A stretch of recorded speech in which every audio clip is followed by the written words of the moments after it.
일어나셔서 하나님 말씀을 봉독해 올리겠습니다.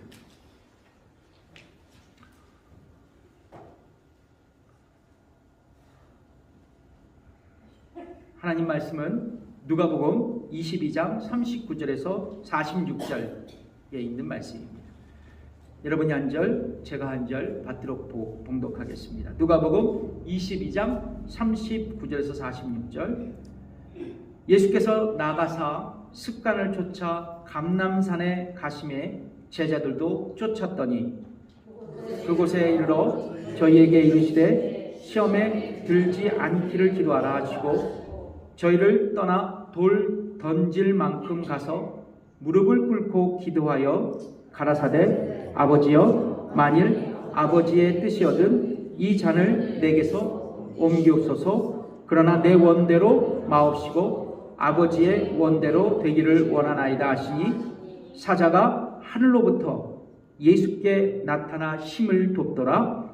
예수께서 힘쓰고 애써 더욱 간절한 기도하시니 땀이 땅에 떨어지는 핏방울 같이 되더라.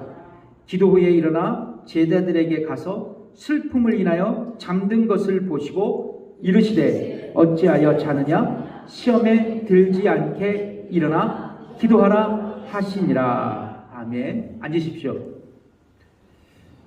오늘 본문의 말씀으로 사순절을 의미 있게 보내는 방법, 사순절을 의미 있게 보내는 방법이라는 제목으로 말씀을 나누겠습니다. 여러분, 지난주 수요일부터 사순절 시즌이 시작되었습니다. 2022년 사순절은요 3월 2일부터 4월 17일 부활주일 전날까지 주일을 제한 40일간 진행됩니다. 사순절 절기는 소위 제의 수요일 또는 참회의 수요일로부터 시작됩니다. 여러분, 우리 침례교회는 교회 의식으로 제의 수요일을 지키지 않습니다.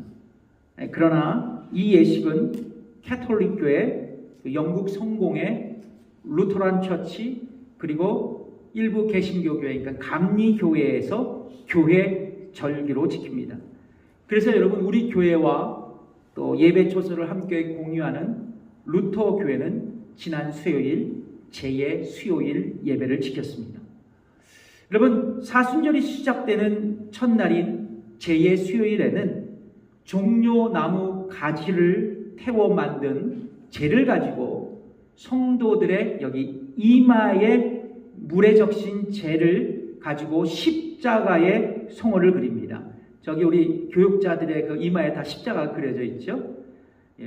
그리고 너는 흙이니 흙으로 돌아갈 것임을 기억하라 라고 집례자가 선포하면서 성도들의 이마에 십자가의 성호를 긋습니다. 구약성경에 보면 국가적인 위기와 재앙에 직면했을 때 또는 개인적으로 불행과 고난을 당했을 때 사람들은 죄를 뒤집어 썼습니다. 대표적인 예로 욥을 들 수 있겠죠. 욥은 갑자기 자신에게 찾아온 그 고난을 당한 후에 그가 어떻게 반응했습니까? 욥기 2장 8절의 말씀을 한번 읽어볼까요? 시작. 욥이 재 가운데 앉아서 기와 조각을 가져다가 몸을 긁고 있었다. 그러니까 욥은 잿더미에 주저앉아 자신이 지금 겪고 있는 불행과 슬픔을 그렇게 표현하고 있었습니다. 또 죄를 뒤집어 쓰는 것은 일종의 회개와 참회를 상징하는 행위입니다. 욥의 고백을 한번 들어보실까요? 욥기 42장 6절에 있는 말씀입니다. 읽어보겠습니다. 시작. 그러므로 내가 스스로 하나고 티끌과 죄 가운데서 회개하나이다. 그러므로 여러분, 제2의 수요일에서 시작되는 40일 동안의 사순절 기간에는 인간의 연약함을 직시하면서 하나님의 자비와 긍휼을 구하고 더 나아가서 나의 죄성을 돌아보며 회개와 참회의 시간을 보내는 시즌입니다. 그래서 우리 신앙의 선배들은 40일 기간 동안 금식하고 기도하고 그리고 조금 더 깊은 경건의 시간에 집중했고, 이제 특별히 우리를 위해 고난당하시고 십자가에 죽으신 예수님을 기억하며 예수님의 제자로서의 신앙의 결단을 했던 바로 그 시즌이 사순절 절기입니다. 그렇다면 여러분, 우리는 사순절을 어떻게 의미 있게 또 은혜롭게 우리가 함께 보낼 수 있을까요? 여러분, 예수님의 모범을 살펴보면서 여러분과 함께 은혜를 나누기를 원합니다. 그것은 바로 예수님은 십자가의 고난을 앞두시고 기도하셨다라는 것입니다. 십자가의 고난을 앞두시고 예수님은 깊은 기도의 자리에 들어가셨다는 거예요. 오늘 본문은 예수님께서 십자가를 지시기 전 감람산에서 기도하시는 내용이 기록되어 있습니다. 여러분 보시지만 마가복음에서는 이곳을 감난산, 그러니까 오늘 본문에서는 감난산이라고 얘기했는데 마태와 마가복음에서는 이곳 감난산을 겟세마네라고 말하고 있습니다. 그래서 여러분 지도에 보시지만 감람산은 여러분 보시는 오른쪽 빨간색 동그라미가 이 감람산, 올리브산입니다. 그래서 예루살렘 동쪽 편에 있는 산을 얘기합니다. 근데 이 감람산에서 올리브산에서 서쪽으로 내려다보면 예루살렘이 이렇게 보여요. 그러니까 예루살렘을 내려다볼 수 있는 정도로 감람산은 해발 고도가 높은 산입니다. 그래서 여러분 이 감람산이요 예루살렘에는 아주 중요한 전략적 위치에 있는 산이에요. 자, 그런데 이 감람산의 일부가 바로 이 겟세마네 동산이에요. 이 감람산 줄기가 저기 있는데 그 중에 이렇게 여러 봉우리가 있단 말이죠. 그 동산이 있는데 그 중에 하나가 이 겟세마네입니다. 겟세마네. 그래서 여러분 파란색 동그라미 겟세마네 동산이 있습니다. 자, 흥미로운 것은 이 겟세마네라는 이름이 히브리어로 갓세마네에서 유래되었다고 합니다. 그러니까 히브리어로 갓세마네라는 이름이에요. 근데 이 이름의 의미가 뭐냐면 기름 압착기라는 의미가 있습니다. 기름 압착기. 그러니까 겟세마네는 이 올리브 나무들이 굉장히 많이 있거든요. 그래서 올리브 기름을 짜는 틀이라는 이름의 의미를 갖고 있습니다. 그렇습니다. 이 겟세마네 명칭에서 볼 수 있듯이 예수님 당시 겟세마네 동산에는 감람나무, 즉 이 올리브 나무가 많이 자생하고 있었고 곳곳에 기름 압착기가 즐비했던 곳이었습니다. 그래서 이름을 갓세마네, 그래서 이게 변형돼서 겟세마네라고 그렇게 칭하게 됐습니다. 근데 현재 이 겟세마네 동산에는 많은 관광객들이 오는데요. 만국교회, Church of All Nations, 이 만국교회가 이렇게 세워져 있고, 그리고 참 흥미로운 게 이제 수령이 이 나무의 나이가 2000년 이상이 되는 올리브 나무들이 이렇게 보존되어 있습니다. 어마어마해요. 아마도 이 올리브 나무들은요, 겟세마네 동산에서 간절히 기도하시는 우리 예수님의 기도의 소리를 들은 유일한 목격자요, 또 증인이 될 것 같습니다. 하여튼 오늘 특별히 오늘 본문 누가복음 22장에 보면 예수님은 십자가의 고난을 앞두시고 사랑하는 제자들과 함께 두 가지의 의미 있는 사역을 실천하셨습니다. 하나는 뭐냐면 예수님께서 제자들과 함께 마지막 만찬을 나누신 것입니다. 예수님은 주의 만찬을 통해서 제자들에게 떡을 먹고 포도주를 마실 때마다 당신이 감당해야 할 십자가의 죽음을 기념하라고 당부하셨습니다. 그 말씀이 누가복음 22장 19절에 기록되어 있습니다. 한번 한 절만 읽어볼까요? 시작. 또 떡을 가져 살해하시고 떼어 저희에게 주시며 가라사대 이것은 너희를 위하여 주는 내 몸이라. 너희가 이를 행하여 나를 기념하라 하시고. 그렇습니다. 예수님의 말씀처럼 주의 만찬의 초점은 뭐냐면 우리를 죄에서 구원하시기 위해 십자가에 달려 죽으신 예수님을 기념하라는 것입니다. 여기서 기념한다는 것은 단순히 기억만 하라는 것은 아닙니다. 나 같은 죄인을 구원하신 예수님의 십자가의 은혜와 사랑에 감격하라는 것입니다. 그리고 주의 만찬에 참여하는 시간에 감사의 눈물을 흘리며 예수님의 영적인 임재를 깊이 체험할 수 있어야 한다는 것입니다. 그래서 여러분, 주의 만찬은 교회 의식이지만 단순히 종교 의식으로 끝나지 않았으면 좋겠습니다. 이제 참으로 주의 만찬 시간에는 나를 구원하신 예수님을 만났으면 좋겠습니다. 성령님의 깊은 체험이 있었으면 좋겠어요. 구원의 감격과 기쁨이 넘쳤으면 좋겠습니다. 그렇습니다. 우리는 주의 만찬을 통해 나를 구원하신 예수님의 은혜에 감사하고 나도 예수님처럼 이웃을 사랑하고 용서하고 섬기는 그리스도의 제자가 될 것을 결단하는 시간도 되었으면 좋겠습니다. 또 다른 하나는 십자가 고난을 앞두고 사랑하는 제자들과 함께 예수님은 감람산에 있는 겟세마네 동산에 올라가셨습니다. 오늘 본문 누가복음 22장 39절에 있는 말씀입니다. 읽어볼까요? 시작. 예수께서 나가사 습간을 쫓아 감람산에 가심에 제자들도 쫓았더니. 여기서 여러분, 습관을 쫓아 감람산에 가셨다라는 것은 규칙적으로 감람산에 오르셨다는 의미입니다. 그러니까 어쩌다 한번 가는 게 아니라 규칙적으로 가셨다는 거예요. 그렇다면 왜 예수님은 규칙적으로 이곳 감람산에 가셨을까요? 여러분, 아름다운 전망이 펼쳐지는 감람산에서 예수님은 휴식을 취하시기도 하셨어요.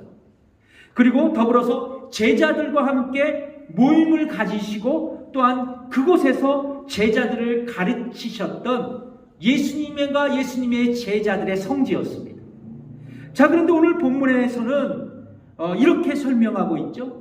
누가복음 22장 40절에서 41절의 말씀입니다. 읽어보겠습니다. 시작. 그곳에 이르러 저희에게 이르시되 시험에 들지 않기를 기도하라 하시고 저희를 떠나 돌 던진 만큼 가서 무릎을 꿇고 기도하여.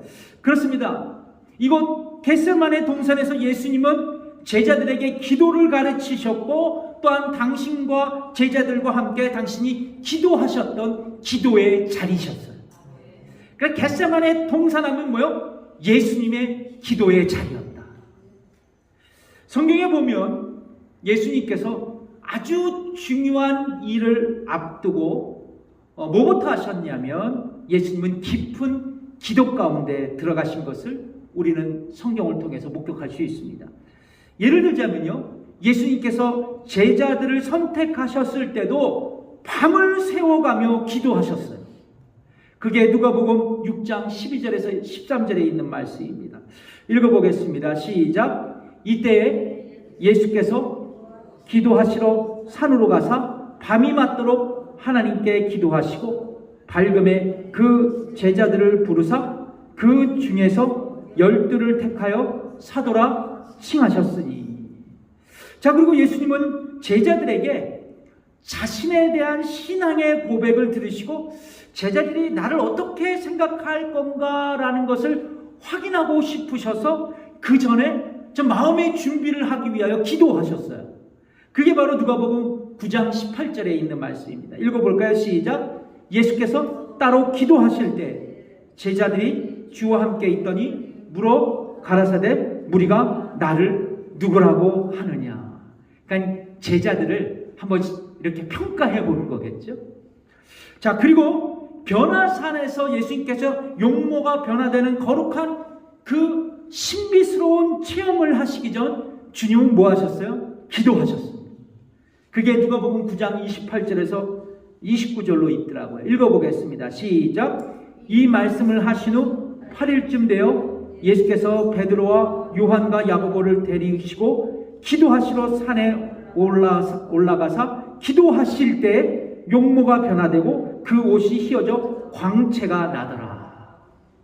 마지막으로 예수님은 십자가의 죽음이 임박한 것을 아시고 어디서 기도하셨어요? 겟세마네 동산에서 깊은 기도 가운데 계셨습니다.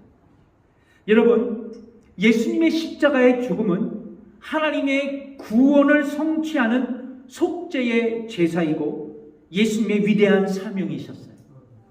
그래서 예수님은 당신 자신도 이 땅에 오신 목적이 십자가에서 대속의 제물로 하나님 앞에 드려진 것이라는 것을 알고 계셨고, 예수님은 이렇게 제자들에게 고백하셨습니다.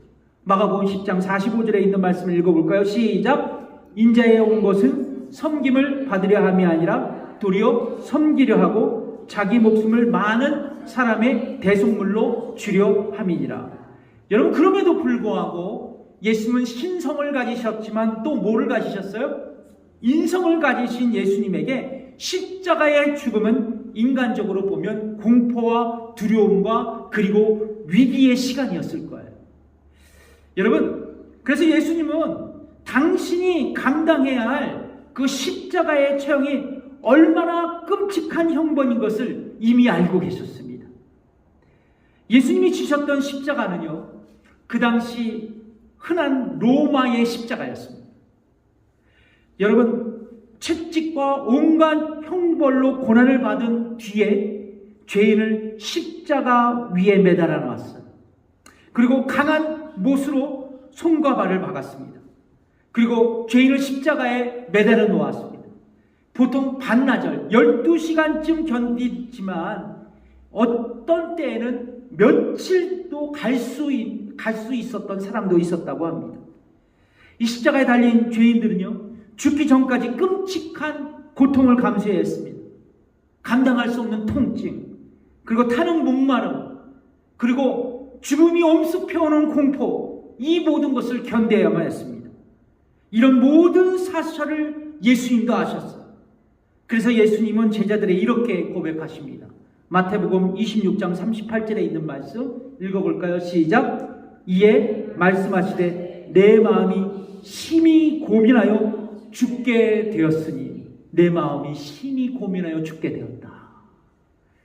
자, 그런데 이 십자가의 죽음을 기다리던 예수님은 무릎을 꿇고 이 겟세마네 동산에서 올리브 기름을 짜듯이 당신의 피와 땀을 흘려가며 애써 기도하시고 자신에게 다가오는 모든 고난의 두려움과 위기적인 상황을 이겨내셨어요.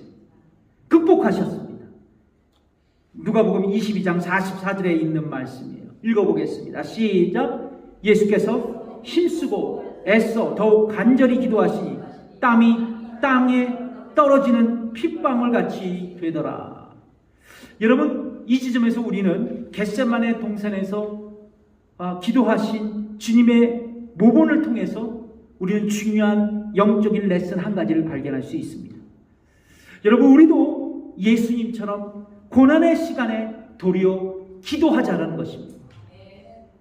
여러분, 인생을 살다 보면 여러 가지의 어려움에 우리가 직면합니다. 당연히 그리스도인들도 예외 없이 고통의 현실을 마주하게 될 수 있어요. 다양한 괴로움과 고난의 현실이 우리를 기다리고 있습니다.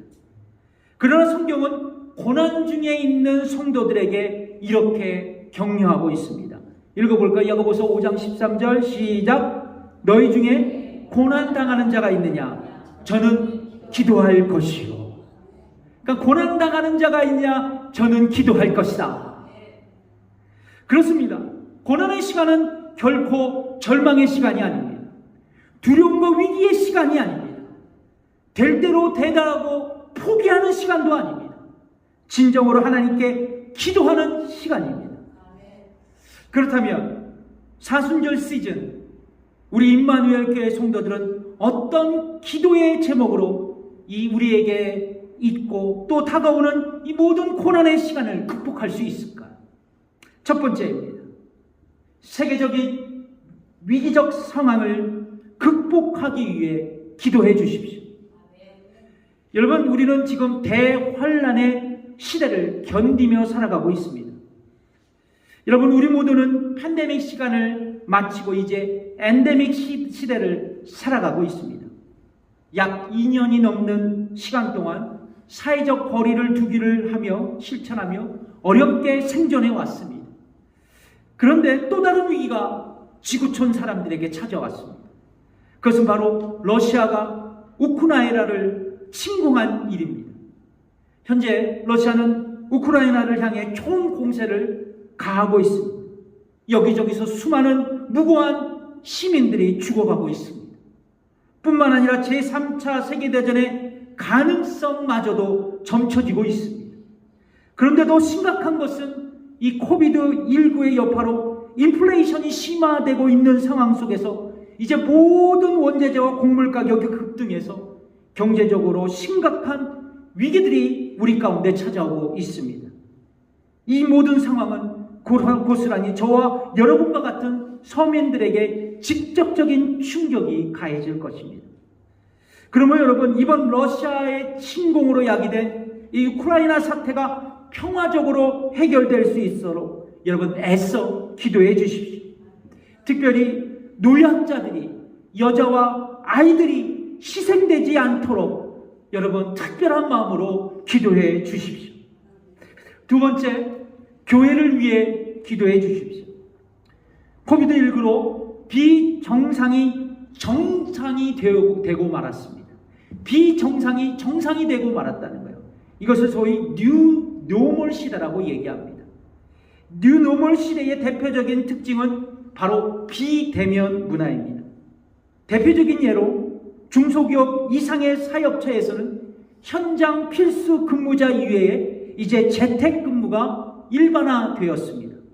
왜냐하면 여러분, 오너 입장에서는 사무실 임대료나 또 운영비가 절감되고 온라인 공간에서 확실한 업무 파악을 할 수 있기 때문에 그렇습니다.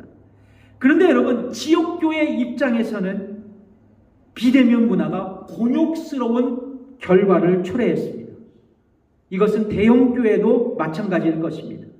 이런 겉으로 온라인 예배와 온라인 사역을 강조하여 더 좋은 결과를 내놓았다고 자랑하지만 여러분, 대형교회라고 해서 장기간 비대면 문화에서 결코 생존할 수 없습니다. 왜냐하면 교회는 성도들이 서로 함께 마주보며 예배하고 교육훈련하고 전도하고 선교하고 교제하는 생명의 공동체, 가족의 공동체이기 때문에 그렇습니다. 그러므로 여러분, 우리 교회가 다시 일어나서 예배를 회복하고 제자훈련과 성도들의 교제가 활성화되고 교회의 전도사역이 활발하게 이루어지도록 여러분 기도를 부탁드립니다. 세 번째, 임마누엘 교회 성도들의 영육간의 강건함을 위해 기도해 주십시오. 여러분, 우리 교회에는 연로하신 장로님 또 권사님들이 계시고 60대 이상의 성도님들이 대부분이십니다. 이 팬데믹을 거쳐오면서 저는 두 가지의 감사함이 있었습니다. 하나는 우리 교회 성도들과 가족들이 이 팬데믹 속에서도 건강하게 살아왔다는 것에 함으로 하나님께 참으로 감사함을 고백했습니다. 두 번째, 코비드19로 많은 지역교회들이 어려움을 당했지만 우리 교회는 우리 성도님들의 섬김과 헌신으로 교회가 든든히 세워져 가고 있다는 것에 하나님께 또한 감사했습니다. 그래서 여러분, 우리 교회 성도님 한 분 한 분이 하나님 앞에 존귀한 분들이십니다. 저는 더 나아가서 우리 교회 성도들이 하나님 앞에 기쁨의 자녀가 될 뿐만 아니라 성령 충만할 수 있도록 여러분 기도해 주십시오. 여러분, 대부분의 교회의 문제는 왜곡된 인간관계에서 출발합니다. 이것은 성도와 성도 간에서 생길 수 있습니다. 또 사역자와 사역자 간에도 생길 수 있습니다. 또한 사역자와 성도들 사이에서도 생길 수 있습니다. 중요한 것은 이런 교회의 문제들의 배후에는 사단이 역사한다는 것을 잊지 마십시오. 그래서 교회가 스스로 무너지도록 사단은 이런 교회의 문제의 배후에서 역사합니다. 그래서 사단은 사단은 교회의 문제를 활용하여 교회의 평화를 깨뜨리고 버립니다. 우리는 이런 사단의 노름의 도구가 되지 말아야 합니다. 도리어 성령 충만한 삶을 위해 기도하며 평강의 주님을 바라보는 것입니다. 그렇습니다. 성령 충만하고 평강의 주님을 믿음으로 바라보면 우리가 용서 못할 사람, 우리가 사랑하지 못할 사람이 누가 있겠습니까? 우리가 감당하지 못할 그 고난의 상황이 어디에 있겠습니까? 여러분, 어느 노부가 TV 출연을 하면서 이제 게임을 했습니다. 단어 알아맞추기 게임입니다. 설명하면 단어를 딱 되는 거예요. 주어진 문제의 해답은 천생연분입니다. 천생연분. 출연한 할아버지가 할머니에게 천생연분이라는 단어를 설명하기 위해서 여러 가지의 힌트를 주고 설명하다가 할머니가 대답을 못하시니까 할아버지가 할머니에게 당신과 나 사이 딱 그랬습니다. 그랬더니 할머니가 주저없이 웬수 이러시는 거죠. 웬수. 그러자 할아버지가 급한 마음에 아니 두 글자 아니라 네 글자 그랬더니 할머니가 정강석같이 평생 웬수 이렇게 대답했다고 합니다. 여러분, 우리는 이처럼 유리처럼 깨지기 쉬운 존재입니다. 그래서 여러분, 우리가 교회 안에서 평화를 유지할 수 있는 방법, 여러분, 오로지 성령 충만하기를 기도하며 평강의 주님을 바라보는 것입니다. 그래서 여러분, 성령 충만하면 교회가 평안해요. 그리고 평강의 주님을 바라보며 교회가 평안해집니다. 마지막으로 교회 사역자를 위해 기도해 주십시오. 특별히 교회 사역자는 성도들을 온전케 하여 봉사하게 하는 사역을 수행합니다. 그래서 사역자는 말씀의 사역을 통해 교회를 세우고 성도들을 주의 일꾼으로 성장시키는 일에 헌신합니다. 그래서 성도 여러분, 하나님 앞에서 말씀의 사역을 통해 아름답게 하나님 앞에 사용되어 줄 수 있도록 사역자를 위해 기도해 주십시오. 또한 사역자들에게 두 가지의 중요한 덕목이 있습니다. 그것은 바로 사랑과 인내입니다. 사랑과 인내로 교회를 섬기고 성도들을 양육할 수 있도록 기도해 주십시오. 사역자는 인간입니다. 어찌다 보면 참지 못하고 화를 내고 또 자신의 허물을 드러낼 때가 있습니다. 그럴 때마다 목사를 위해, 사역자를 위해 기도해 주십시오. 사랑과 인내로 하나님의 사역을 감당할 수 있도록 말입니다. 항상 사단은 수단과 방법을 가리지 않고 악한 계제로 사역자를 유혹하고 넘어지게 합니다. 복음의 사역을 방해합니다. 그래서 성도들은 교회 사역자를 위해 악한 자에게서 지켜줄 것을 기도할 수 있어야 합니다. 말씀을 맺겠습니다. 우리는 부활절을 기다리며 40일간의 사순절 기간을 지나게 됩니다. 우리도 예수님처럼 고난에 맞서 힘써 기도했으면 좋겠습니다. 위기에 처한 세계 열방과 나라와 민족을 위해서, 교회를 위해서, 성도들을 위해서, 사역자를 위해서 기도했으면 좋겠습니다. 여러분, 위기는 기회인 동시에, 위기인 동시에 기회입니다. 우리가 기도하지 않는다면 말 그대로 위기가 될 수 있고, 우리가 기도하면 하나님이 주시는 기회가 될 줄 믿습니다. 우리가 사순절 시즌에 기도로 나아간다면 예수님처럼 하나님의 사자가 우리의 기도를 도울 것입니다. 그 말씀이 누가복음 22장 43절에 있어요. 읽어보겠습니다. 시작. 사자가 하늘로부터 예수께 나타나 심을 돕더라. 하나님께서 우리의 기도에 응답하신다는 것입니다. 특별히 4월 24일 주일은 우리 교회가 창립된 지 40주년이 되는 때입니다. 여러분, 성경에 보면 40일은 하나님의 역사가 약속된 시간입니다. 여러분, 우리 모두가 기도하며 우리 교회 창립 기념주일에 하나님께서 여기까지 우리를 도우셨다, 그 에베네셀의 하나님을 고백할 수 있는 우리가 되었으면 좋겠습니다. 그것은 바로 고난의 때 절망하지 않고 좌절하지 않고 포기하지 않고 예수님처럼 우리가 이 사순절 기간 동안 기도의 마라톤을 달려갈 때 하나님께서는 우리에게 새로운 희망의 메시지를 우리에게 보여주실 줄 믿습니다. 기도하겠습니다.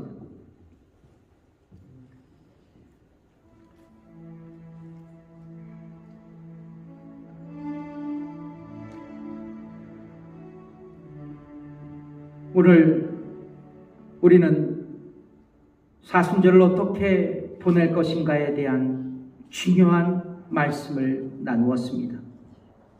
예수님은 이 고난의 때 그리고 고통의 시간 기도하셨습니다. 그리고 깊은 기도 가운데 하나님 앞에 나아가셨습니다. 우리도 예수님처럼 고난에 맞서 힘써 기도했으면 좋겠습니다. 우리 성도들 이 네 가지의 기도의 제목을 아실 수 있습니다. 기억하셔서 특별히 유튜브에서 들으시고 한번 다시 정리하셔서 우리가 이 사순절 기간 이 기도의 제목으로 기도했으면 좋겠습니다. 우리가 전심으로 기도하며 이 사순절을 보낼 때 하나님은 우리에게 능력을 주시고 기도의 응답을 부어주실 줄 믿습니다. 우리의 기도를 도우실 줄 믿습니다. 여러분 이렇게 기도하십시다. 그렇습니다. 주님 이제 사순절 기간 기도하겠습니다. 기도하며 이 사순절 하나님을 바라보며 나아가겠습니다. 주님 내가 기도하는 자리에 있게 해달라고 우리 함께 기도하겠습니다. 기도하겠습니다. 하나님 아버지 감사합니다. 아버지 하나님 이 시간 우리 성도들과 함께 말씀을 나누며 아버지 다시 한번 도전받고 결단합니다. 아버지 하나님 이 사순절 기간 아버지 하나님 우리가 열방을 위해 나라와 민족을 위해 기독해 하시고 교회를 위해 기독해 하시고 성도들을 위해 기독해 하시고 교회 사역자를 위해 기독해 하셔서 아버지 하나님 기도를 통해 다시 한번 하나님의 능력과 하나님의 은혜를 경험하는 귀한 우리 모든 임마누엘 교회 성도들이 되게 해 주셔서 다가오는 창립 기념 주일에 다시 한번 하나님의 영광을 선포하며 하나님의 은혜에 감사하며 예배드릴 수 있도록 하나님 도우시고 역사해 주시옵소서. 아버지 예수님의 죽으심을 기억하며 이 사순절 아버지는 좀 더 경건한 삶으로 하나님 앞에 더 가까이 나가는 우리 교회 모든 식구들이 되게 해 주옵소서. 감사드리며 예수님의 이름으로 기도드립니다. 이 시간 여러분에게 다시 한번 하나님께 이 찬양을 좀 드리고 싶어요. 나의 사랑 나의 생명 찬양 드리겠습니다. 나의 사랑 나의 생명 나의 예수님. 우리 주님을 사랑하는 마음으로 이 찬양을 고백했으면 좋겠습니다.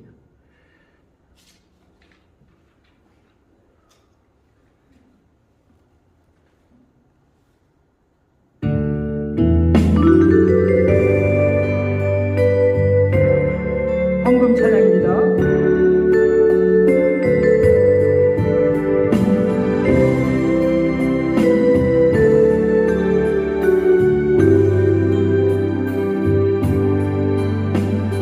나의 사랑 나의 생명 나의 예수님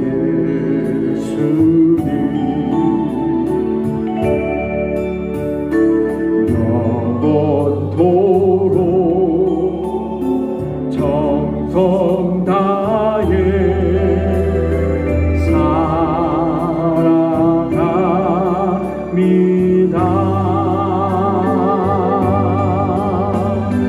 나의 힘 대신 여호와여 내가 사랑합니다.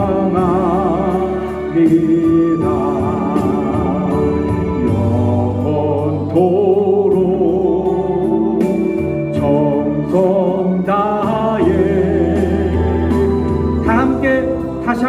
일어나면서 다시 한번 이 찬양 드리겠습니다. 나의 사랑, 나의 생명, 나의 예수님. 나의 사랑 나의 생명 나의 예수님. 나의 예수님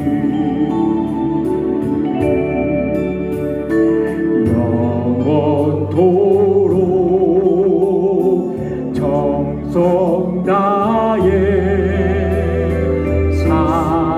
우리 두 손 들며 찬양합니다.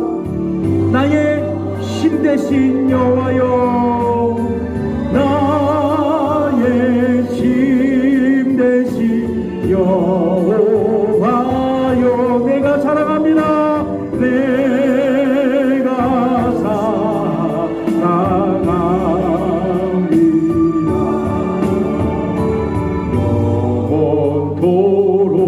영원토록 정성 다해